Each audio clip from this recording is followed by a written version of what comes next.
ஒரு உற்பத்தி கால திட்டத்தில் உன் மனைவியாகிய சாராளுக்கு ஒரு குமாரன் இருப்பான் என்றார். இதை யார் கேட்டுட்டு இருந்தா? சாராய் கேட்டுட்டு இருந்தாங்க. அந்த பின்னால் இருந்து சாராய் கேட்டுட்டு இருந்துச்சுமா சொன்னாங்க, தன்னை உள்ளத்திலே நகைத்து, நான் கிழவி.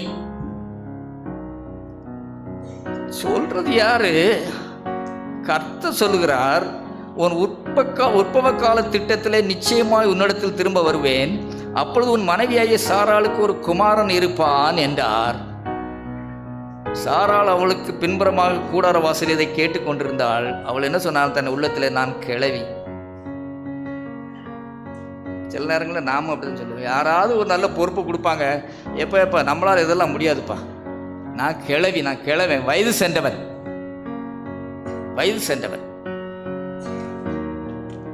அப்போ அதற்கு கர்த்தர் என்ன பதில் தெரியுமா சொன்னாரு?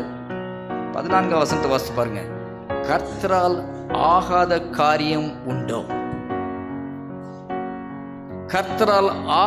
காரியம் உண்டோ? உற்பவ கால திட்டத்தில் உன்னிடத்தில் திரும்ப வருவேன், அப்பொழுது சாராளுக்கு ஒரு குமாரன் இருப்பான்.